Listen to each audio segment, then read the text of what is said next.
You went and acquired wealth in occult organizations. You went and acquired wealth in human sacrifice rituals. You went and acquired wealth in the worst of spaces. Okay, randos, you did that. Yeah, you did that.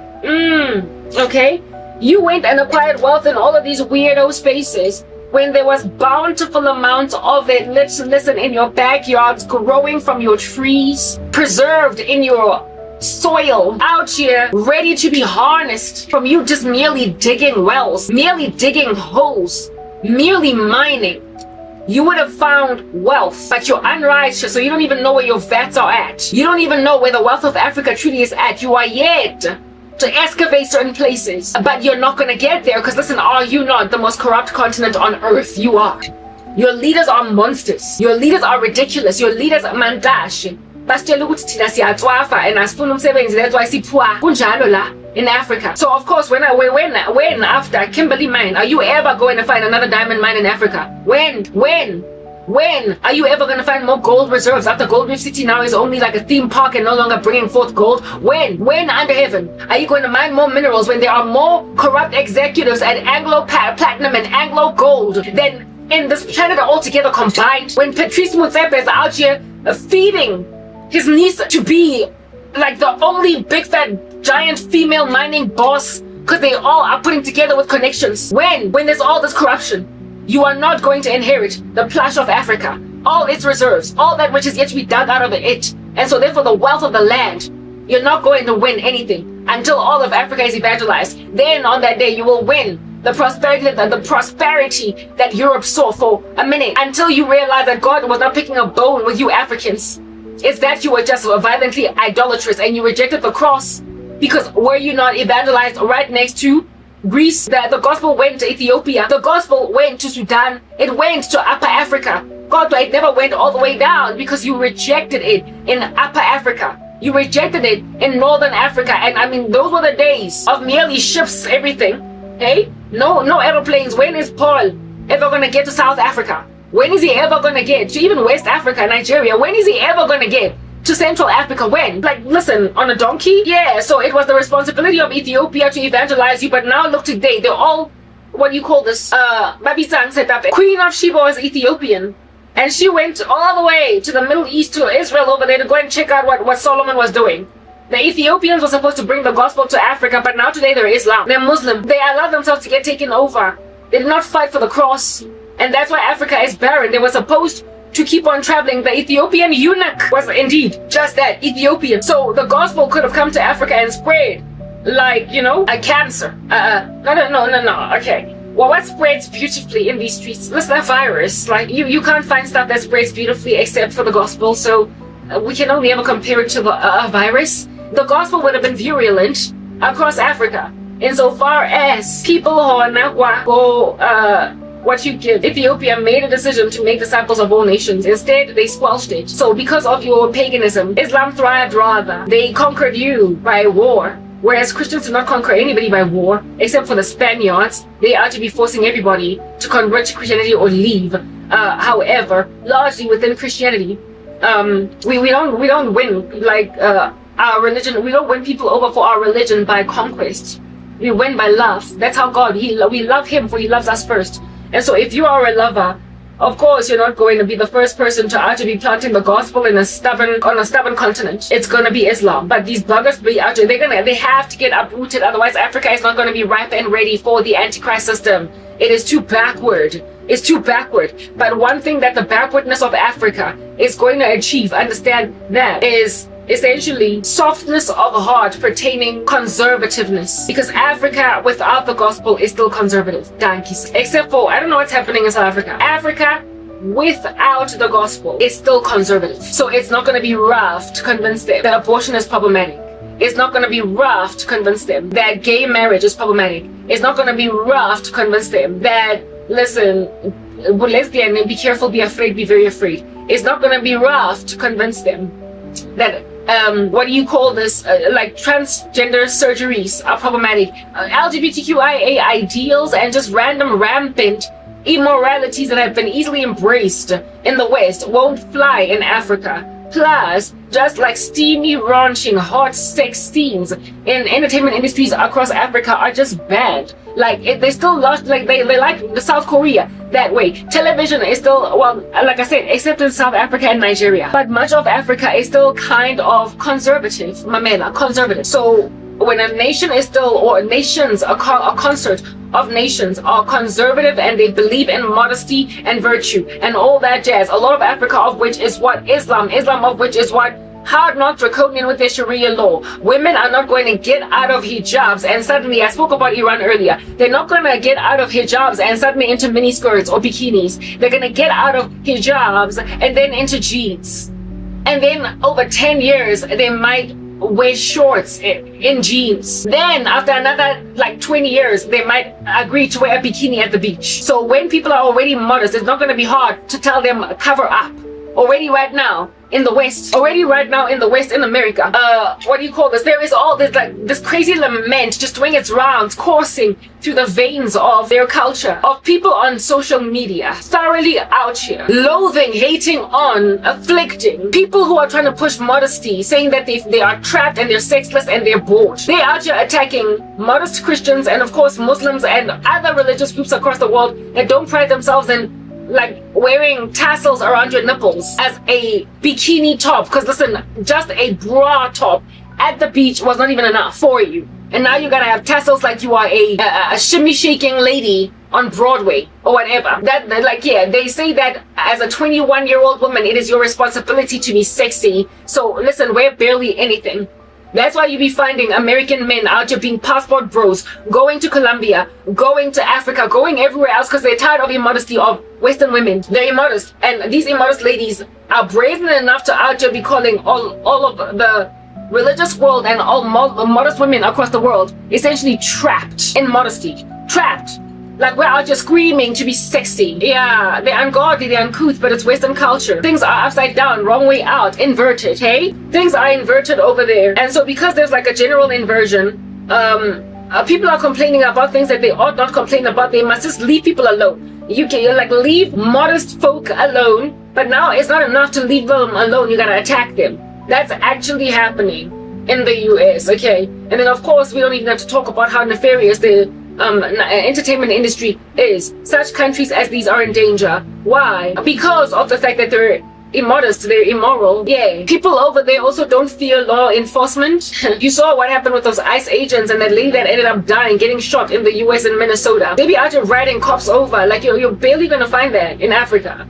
People generally still have a fear of authority.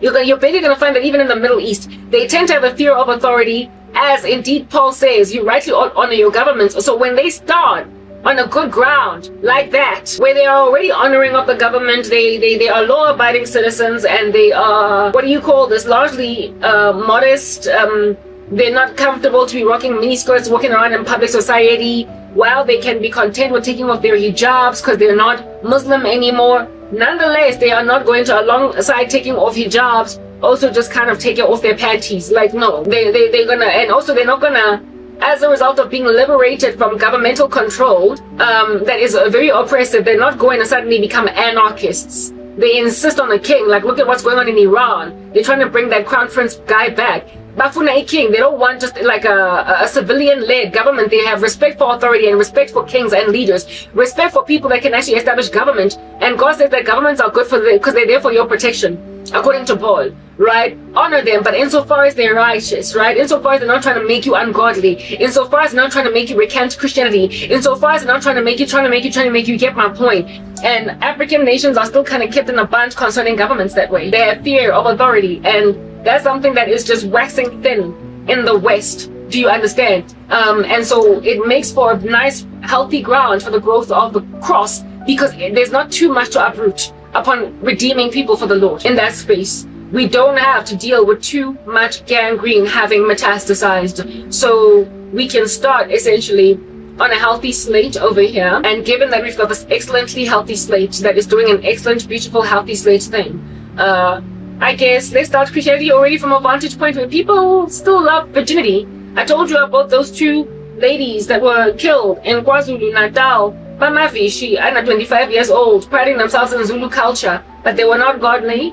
and they were killed in a hijacking or something, like unfortunately just taken to the other side prematurely. Identity virgins as 25-year-olds. That's something that right now currently apparently in America is being frowned upon. The Americans are the ones that released that crazy movie or book or whatever called 40-Year-Old Virgin, like it's a taboo. Like it's a taboo to be a 40-year-old virgin. Like it's a taboo to not have had sex before marriage, right? Yeah, you're gonna find stuff like that in the US, yeah, or in other Western cultures. But in Africa, there are parts of it where women still pride themselves in only marrying once, only having sex only once married. And they also pride themselves in modesty in the home, like the home, like build, like what is this, cooking, cleaning. A trad wife is an African woman's staple. Listen, even if they are working a corporate job in 9 to 5, they still manage to cook up a hectic meal and take care of a house really well.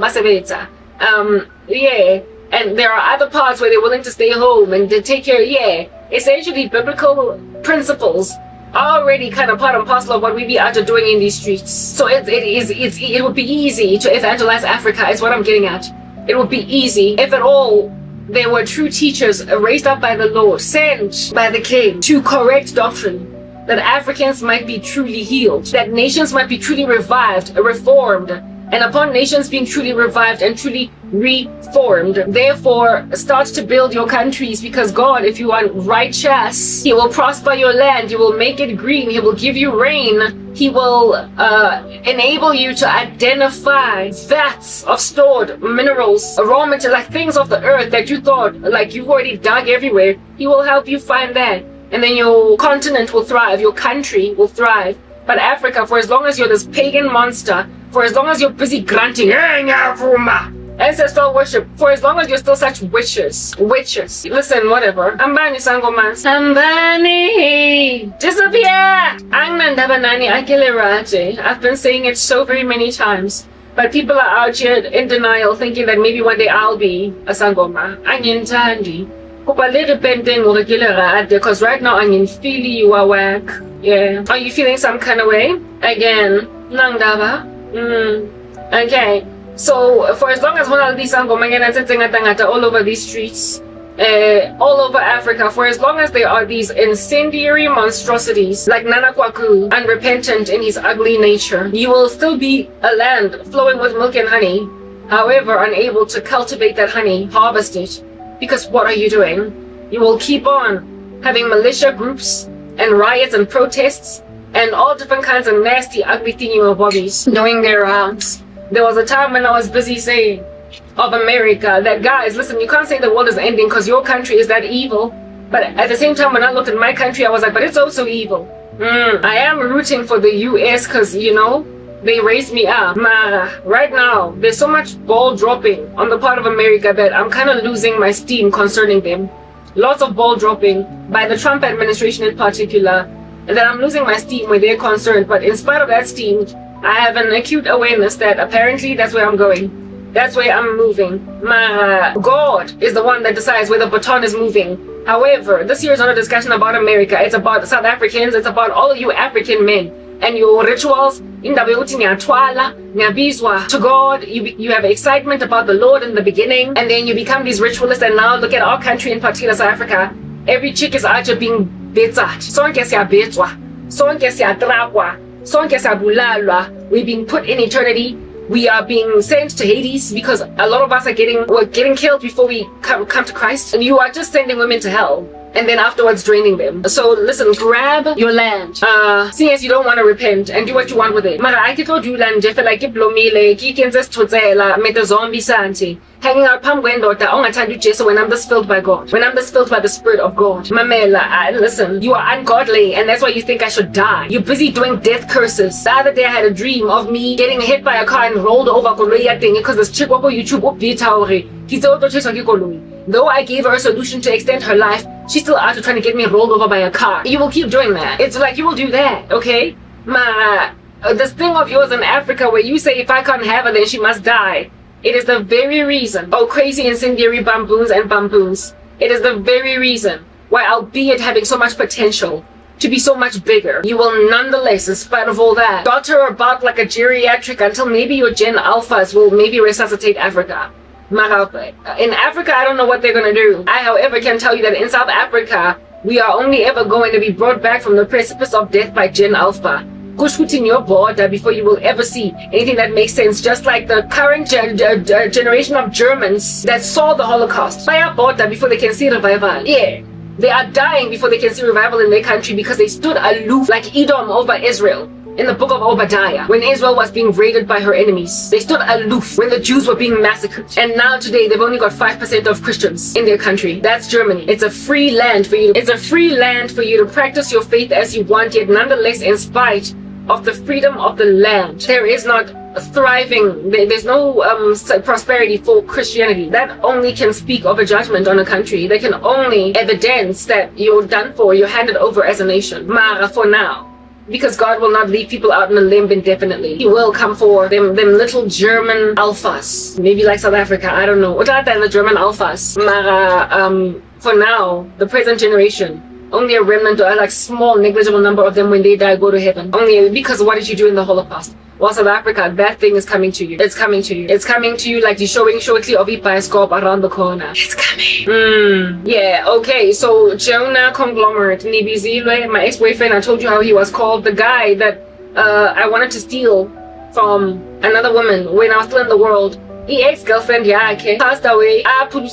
They were still young, very young. I think maybe just out of their teens or whatnot. And she passed away from a sickness. Don't know what the sickness was, right? She was just not healthy, but she got born again before Ashona. She got saved and stopped fornicating, got convicted of sin, and tried to reach her man for Christ. And this guy was just not interested in the things of God. She like made a baby with some other woman, and broke her heart. However, she forgave him. God took him back, but nonetheless, he was not interested in Jesus. The same guy was the one that I wanted to steal. But then I got convicted of Christ and he was the one with the voice LA deep. I was just saying, why umbalega? Yeah. I also got keen on the things of God around the same time I met him. But I was willing to give him a shot and so abandoned Christ in order to be with him because I was yet to have too much conviction about Christianity. And he passed me shade and gave me grief. And one time I met him because like I went on one date with him, whatever, like he was stringing me along, this guy, but he had left like his wallet with me because gave me a wallet in my purse. I made him clear what I'm all to give him my wallet, the wallet high. And on that day right, because it was a Sunday, and he was like, I had so little conviction of sin. A mini dress. I was wearing a mini dress at church. Tanga everywhere. Anyway, whatever. I would ultimately get convicted of modesty. Yeah, I meet him, go clear water to give him walati high, and then he looks at me on some. I can't make outfit a mini dress and this guy, I'm so sleepy, like I'm not sleepy, but I'm tired. It's like 12:37 the next day. I've just been rapping, but I'm almost closing this message, so there is contentment over there. Anyway, yeah, this guy Angsheba up and down, me looking all super all super, what you call this thing? Like I was church, like you know how you were looking when you go to church, man, like elaborate. I was looking elaborate. And then he's like, it was Sunday afternoon, okay? And he was like, yeah, you know, put me some training. I was like, yeah, I went to church. He was like, oh, and he rolled his eyes. Yeah, then the day when I went on a date with him, we went to go and watch a match, yeah, soccer, because he was like an account manager and he was entertaining clients. And so it was like this soccer match between Pirates and Chiefs. And I was there. I thought it was a nice date though. Like, I'm happy to go and watch soccer on a date. I'm happy to go and watch sports on a date. Like, it's a nice date. So I was happy. But nonetheless, he was stringing me along. We're dating and we then have a conversation, we talk. And he gave me an experience that he had. A story about an experience that he had. Where he had attended and they out here said something to them that annoyed him and his friend and then of course he told me the story about the ex-girlfriend that passed away, that tried to evangelize him for Christ, but then it didn't catch. So this man was cold. That's what I'm getting at. And he had enough conviction to attend church by himself at some point with his friend and walked out because he just felt like Christianity is just whack. Because me, I went on to because he was stringing me along, okay? And then he decided to go Mamela, you're not doing anything of that nature. kodwa hamba yothatha oyakhe umfazi ona motshware ka ditlhare hure kgatla shata. Anyway, whatever. Yena o nyetse, he was a doorbell honey. And I'm tired, like I bet you can see it. It was a doorbell honey. She give me like cricket, cricket, cricket, cricket. Dude was like, oh, you want the door open? One child. Yeah, well, he passed me up. And again, he was turned off by my Christianity, me going in church. He was turned off, but he was called. He was turned off, however, in spite of being turned off, he was called. Like, listen, the story, like, I believe I've pretty much given you the rap sheet of all of them. Ex-boyfriend that passed away that held me hostage, but he's now late. Raised in a Christian school, Catholic. Yeah, and everything. At some point, I would imagine he had conviction of sin because Roma is very straight, very, very straight. At school, like St. Matthew's. After high school in Japela, player, sleeping around like no man's business. Unfortunately, he passed away still in his sins. Called, not chosen. Like, ngubani uBaruch lana njengoba nithi ubhulukwe ukwami ngumukhulu kundala kunkima aningitsheleni bobhuti bami njengoba nithi mina ngigqoke ithayera for ubhuluko nikuBaruch nina nizolingana ulobhuluko ubhuluko buzonilingana nina uzonilingana uwami ubhuluko banilingana yini ngoba mina I can only ever speak the words of Christ because unginikeza ubhulukwe ngambugqoka kodwa nina nifuna ukugqoka ubhulukwe kihlanyezana. You're harassing me because I listen to the call of Christ on my life and I'm not the only one. There are more women that are serious with God than men are. And we're finding ourselves single as the years progress at later ages because you are all turned off by our, what do you call this thing? Our chastity. You're too promiscuous. You're pleasure seeking. You're sleeping around. You're doing stuff, and now some of y'all got STDs, you got wives, you got children, you got all this, and you're trying to bother God-fearing women that you passed out back in the day. Listen, pumani in like you are dandruff after head and shoulders. It's wrong modi Tlogela ngozama ho renyala as second wife now that you realize ukuthi umfazi wakho uyathakatha yisatan. Kupa leke tlogeleng lona that married abo Delilah nabo Jezebel. You married the godless women. You married abafazi abanehlisile. You married abafazi that knocked on your doorbell. I'm not gonna be a doorbell honey. Ain't no dude out to be like, first one to out to propose marriage to me. Making like those UPS drivers. The story is so sad. Like, how you just go kill people like that, dog? Like, what the heck? Like a family, why? Hey, people are violent out there. Anyway, I don't want to label on that story. It's heartbreaking. The one in the US with the UPS, fake UPS drivers that killed family members, leaving children, like, just frantic.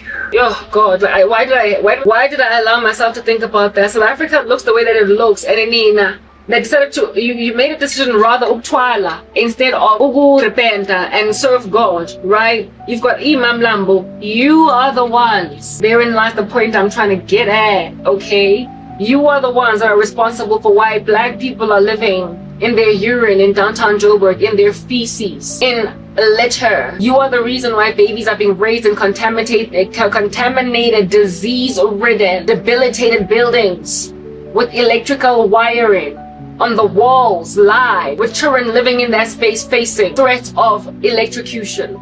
You are the tycoons that own these real estates, these properties, and that collect rent and comfort yourself in the money you're making when there is a mother living in her urine. Listen guys, yes, and there is nothing seemly or attractive about impilo zenu in the occult, nothing. And there's nothing seemly about you as human beings. You're evil, you're nefarious, and I don't know if you have any conviction of sin, but if you don't, I don't know why. At this point, you should be grieving, man. At this point, you should be mourning. By now, you should basically see yourself in the mirror. You've done this to a country. So when a revolt comes, when a revolution overwhelms you, when you get out here twisted like a kook sister, understand it's because why, under heaven, did you imagine the poverty-stricken of this country would sit around out here eating McDonald's in a building in downtown Johannesburg that smells like urine all over and not want to vomit? What makes you think that that woman, that man, those children are not going to one day rise up and be like, listen, Pumanla Giti, how in the world am I at a walking distance going to be living next door to Houghton when I live in a building like this? How am I going to be living next door to Houghton, to Killarney, when I live in a building like this? How? Because that's the disparity of this country. You be out here getting Lani suburbs where Nelson Mandela used to stay, right next to that very building in downtown Johannesburg where people are living in their fecal matter. You did that to the country. You created those disparities. You created those gaps. And so when then there was a riot in your streets, you had it coming. You did this to me. Look at the vastly different lifestyles that my family have from me. You have done that. In your own family members, you've got people living below the bread line while you're a millionaire, a tycoon. Why have you no regard for your fellow man? What is wrong with you? What is wrong with you? Listen, do what you want to do. You're corrupt, you're evil, and you have no respect for people. But God sees their pain. But God sees their pain. But as for me, while I am disquieted sometimes about America, apparently I'm moving there. Chaos said I get when it's gonna get fixed, but apparently I'm going there. However, whatever happens, happens. All I know is that country South Africa so hard. You're holding on to me for dear life, so I can out just think there's a stranger in my house, like I'm Tamia. Eh? What's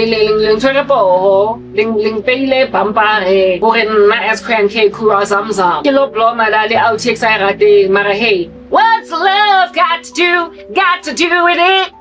Abuti, now I wanna love my man. I give it a look while on the chest of my husband and not think that one chest I got body heat. Ngoba vele underneath the chest, on the arm of a man. Manglele, not of a woman. I complained about that. Listen, out you're rebuking lesbians, saying, I mean, where am I gonna lay my head at night? Relax. I want a man.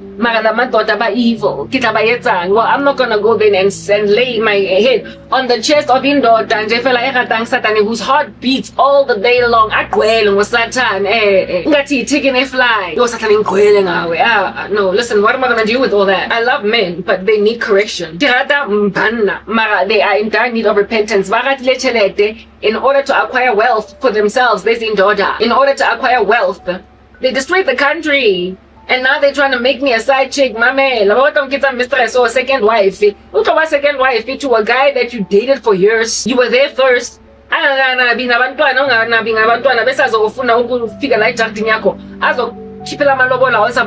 see where I went wrong.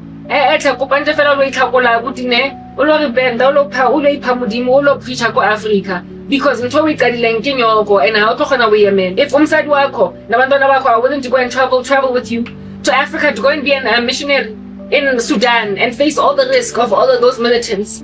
Father right gospel tsamaya. Mara I not remain a coward. Do let them say what they own because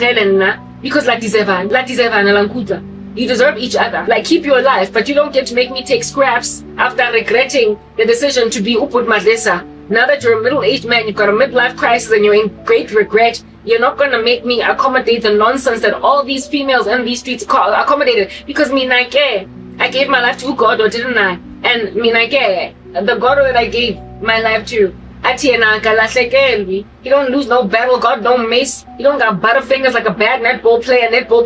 He doesn't miss. God don't miss. God don't make no errors, no mistake. He is entirely perfect in his providence as he's out working it on behalf of his children, working for our good, and of course at the expense of the world, seeing as they are the wicked for the day of our trouble. That is my God and his big goal. Alright. And I'm running with him, and you with your idolatry, do you? The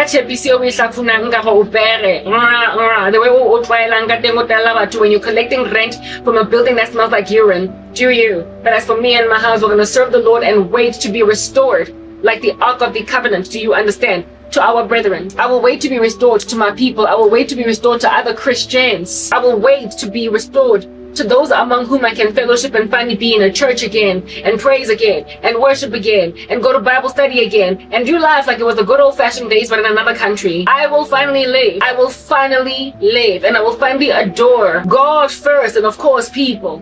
I will finally be able to effect my love for the people, for individuals, and I will finally bake. Okay, listen, I want to bake. I want to make cinnamon rolls so badly, but I'm restricted. I keep on looking at all of these people with their different recipes on YouTube, and I'm like, ooh, I want to try that. Ooh, I want to try that. Ooh, I want to try that. Listen, I want my oven, and I want my island in the center of a kitchen that's going to be big enough for me to make lots of cinnamon rolls for the church, and also maybe start a bakery. I just want to bake. When am I going to bake? When? I'm not sitting in the house of some dude that's going to make me make puff pastry croissants for him. Ke lo etsa tiramisu nje fela for nja e loileng e tlo nketsa gore na ke tlogele modimo. Why? Under heaven would I want to do something of that diabolical nature? I love Jesus, and it's all that basic. My skills, my talentedness, my glory, and of course, my baking tricks, because I got them up my sleeves. They belong to Jesus, and of course to my husband, children, and the church, and anyone that will eat my cinnamon buns. Yeah. For the price when I can buy my own nuts, and I can buy my own cinnamon and make my own dough, and how to roll it, and how to bring my own butter. Hey, you know, drizzle my own drizzle, you know, my own caramel topping. And be like cinnamon, right? I can make these more kitcheny. And bake in my own house. But it's gonna happen. Listen, it's coming. Kilo bacon, guys, Mara. You're not gonna be able to eat my my Swiss roll because you sucked, okay? And as for blocking me, and I'm a sloth now. I bet I'm speaking with a slur. You be looking at me like I'm drunk or whatever. Listen, at least I don't have a pooza face like some of y'all. Yeah. I don't know what I'm saying. Mara, YouTube. Okay. Mamelang alright. Kire ulukile.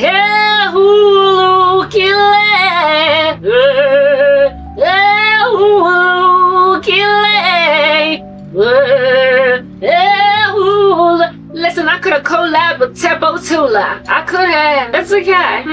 Uluki. Le apere ditranka di kankrapa di atswa mahlong a lona le tletse dikeledi. Mara has not my tail though le very uncomfortable and na he ke tlo right as rain. Ke tlo sharp, I'm strutting. Ke tlo get in the head. Kwa ba bu kwa bong le kanang if anything ke tlo ba rocky. And then badly ke tlo ba OC, ke tlo ba cheeky because I'm going to be protected, get it taken care of. Lenna batho ba bang pona mo strateng ke tsamaya ka kwa yaga. But isn't she lovely? Isn't she wonderful? Look at her, she's so protected. I guess the Lord doesn't have all her back. Isn't she lovely, wonderful? And take it, I got to go to tang, queen. I'm hanging out with my diversified group of friends from all races, like the way that heaven be looking. Hey, yeah. And that's also another thing about you black Africans, like proper, you be hating anybody that is not trying to be racist against white folk. I don't know what's going on with you. I'm not the banana. Listen, I don't care. I said I don't care. I cannot die. Yeah, I can. Yeah, we're done. Like, I'm so tired. Like, listen, after my content share, in spite of how compelling all that which I spoke might have been, alright, yeah, there is these crazy people that'll go back to the drawing board side. They'll insist on eradicating everything I speak. They'll do whatever they want to do with their thing that they're doing. And then when they're done, they'll say you must fall pregnant, you must have a baby daddy, you must sleep with me, you must marry me or to wedlock, you must marry me even not to love Christ. Yeah, you must still function as a singuma and a witcher. You must be both all these nasty, gnarly, insignificant things. You must fornicate, masturbate. You must marry somebody else's husband. You must forget who you are. Your middle name is that we might come and infiltrate you. We want you to just be a whole balloon walking around having lost the air, so it's also very shriveled up. You must be whatever. We say, yeah, listen, I can speak some very compelling stuff. And people will still be like, you still must be here. You still must be here. You still must be here. You still must be, oh yeah. Okay, alright, okay. It don't matter how long I speak for or what I do or what I be or how I achieve. Because these monsters in these streets will still say, at the end of the day, Karabo, beggars can't be choosers because he thoroughly thinks that I'm a beggar. You still got to be my wife and I will do what it takes to get ahead. I'm also gonna rape you because I'm gonna succeed. I'm gonna take what I want. And I'm not gonna move. And listen, I don't care that you have qualms to pick bones, yeah? With the fact that I'm HIV positive, I'm still gonna get you because you're a beggar. and you can't pay a chooser. I will always, in spite of how compelling my message might be, get this kind of reaction. But you see, that's why there is a revolution coming on your own shores. Only look at Iran. It's happening. Listen, it's happening. But you will cross your fingers. You will hope for the best and like proper.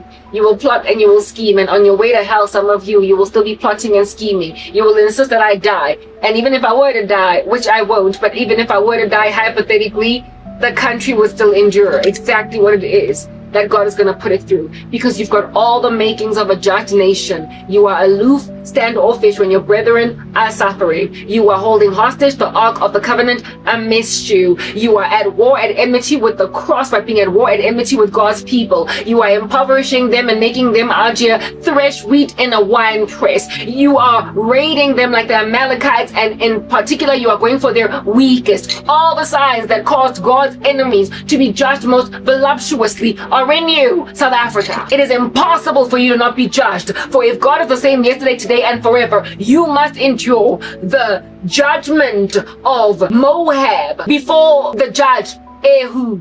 You must endure the judgment of Midian and the Amalekites before the judge Gideon. You must endure the judgment of the Amalekites after raiding the Jews following having come out of the land flowing away of the land of Egypt of slavery. You must endure the judgments of Philistia after for 20 years like terrorizing the Hebrews. Before the judge Deborah was raised up. You must endure the life, essentially, of Israel.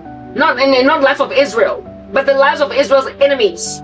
In the Old Testament that walked in a particular grain. When you are walking in that exact same grain, God is the same. If you're going to hold God's people hostage, if you're going to make them poor, if you're going to make them terrorized and be scared to go out on the streets, like what the Philistines did with their iron chariots and their Sisera and their what's that king? I forgot his name. If you are going to what do you call this? Like I said, raid the camp of God's people. If you are going to pride yourself in impoverishing your neighboring nation because you've got metallurgy on your side, because you lean on nothing but your iron chariots, you lean on nothing but your maritime trade, you lean on nothing but this, but that, but the other. Listen, all these things will be taken away from you. You have never mind being taken away from you, but all the judgments of God's enemies in the Bible that acted in certain ways that you now today are acting like. In the book of Malachi, God was out here judging the Jews through the prophet Malachi for divorce and remarriage, and he called divorce violence, and then kept quiet for 400 years. So essentially endured them through what dark ages. You will endure judgments as indeed described by Malachi over these elites. You will endure the judgments as Israel when you are out here opulent, eating. Do you understand what I'm saying? While there are poor people among you, but you go in the temple and you make sacrifices, Amos will rock up and say, 3 things I have against you, 4. God will not relent. Do you understand? And he will then judge you and he will tell you that you're going to be driven out, you're going to this, you're going to that. You don't get to be so idolatrous and not endure what it is. If you out here be building a golden calf instead of worshiping God at the temple that was built for you by his servant Solomon, and you make like Jeroboam and decide to hook up a golden calf as he too, because you are scared that people are going to ultimately be restored to Judah for going back there to worship. You are going to have a prophet rock up, even though he gets eaten by bears. Nonetheless, he does prophesy that your whole lineage will be wiped out from the face of the earth, O Jeroboam. That is what under heaven you are going to endure as a nation, because those things that happened to those people evidence the character of God. Those things that happened in the Bible evidence to you God's character, and how he not only deals with Israel's sin and how he deals with her rebellion, but also right next to the rebellion of Israel's enemies, and taking for granted that God has handed them over to them in order to deal with Israel. That's how God works. He will hand you over, if you are a people that he loves, to your enemies, but your enemies, upon becoming arrogant, he will then judge them through basically he will raise up a judge or even a righteous king to then handle the enemies of God are getting comfortable in trying to think nothing of the Jews. And that's how he works. Judges his own people with their enemies, but then tells the enemies, don't get too comfortable. They're my people. And that's how I chastise them. In South Africa, you are walking in a combination of these things. The Christians among you are apostate in the most worstest way, in the most diabolicalist way. They are compromised. They are eating food sacrificed to idols. They are not boycotting halal food, etc., etc. I spoke about that in my other content. Okay, in the video before this one and the one even before that, by compromise, by settled, and that's the reason why they're not even able to drive out witches in their churches. That's the reason why pastors, prophets that are not of God are not manifesting demons, even though people are in public prayer, concerted, like fasting, and yet nonetheless a whole fake pastor into fake signs and wonders is not manifesting. There's no power. They have a form of godliness that denies the power thereof. And then there is the era of that which the body of Christ has been handed over to as a result of their rebellion and their idolatry, their wicked government. They're handed over to ANC, handed over to a falling economy, handed over to halal food, handed over to Islam takeover. They're handed over to a nation that has no respect for their religion, handed over to the CRL Commission, trying to make us get licenses to practice religion in our nation. Ingati, we are under the CCP party of China. Communism is out here crawling up our skirts like a bad man into GBV and all different kinds of sexual violence. Yeah, Christians are enduring that. Because you are at enmity with your maker. You have accommodated as a Christian country without boycotting, without rioting, without complaints. Random weird Easter bunny nonsense. Sky Easter. What does that have to do with Jesus? You have let Christmas get taken over by paganism. You have allowed for the nativity scene to be removed out of malls. And you have allowed for nativity scenes to also be removed out of schools. Say government. You have allowed for what do you call this? Like I said, we've been taken over by halal food in our stores, and our public holidays and our Christianity is out here being insulted by everyone. I mean, because you're wicked. So what it is that you've allowed your country to be, what you've handed it over to, God will hand you over to it.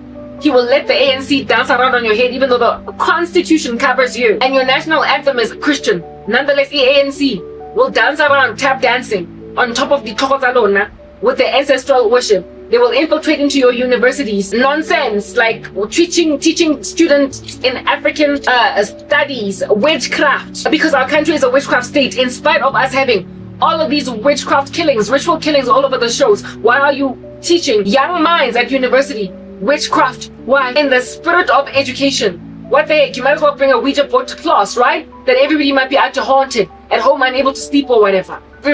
That is South Africa for you. You're handed over to your government. Christians in this country, listen, you have been handed over to your government. It is clear, it's evident. They're not preaching. You are handed over to your government. Because are they not even, like I said, infiltrating how you worship and what you do over there? They're brazen enough to think if they can tell you that you can't prophesy. As sure, take your country.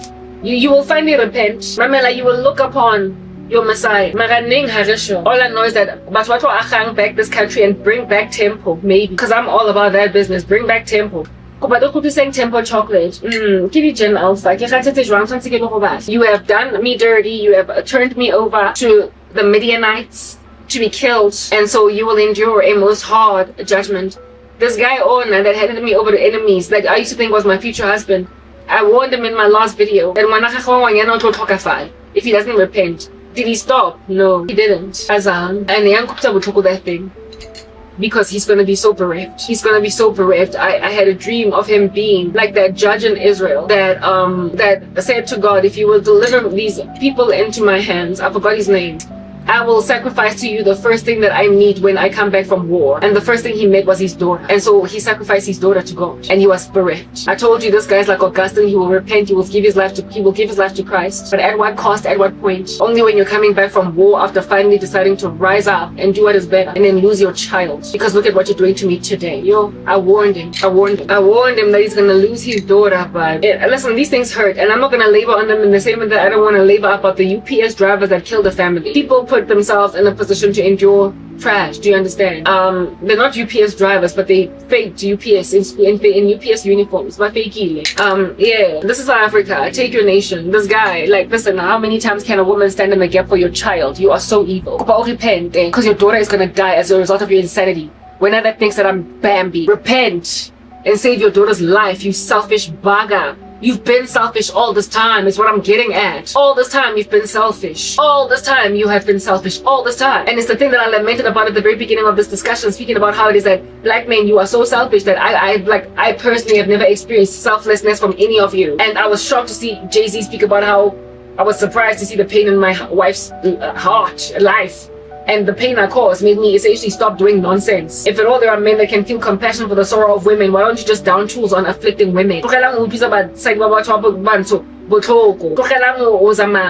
Or just having sex or kissing, making out, enjoying the pleasures of a mistress. Asad, she's a mistress. She thinks she is your girlfriend about to turn a wife, and then you break her heart when she finds out you're married. Stop doing trash like that, black men. Listen, Lasang, you've got a mental illness. There is a worm in your brain. There is a mind virus spreading, an amoeba. It's eating at you.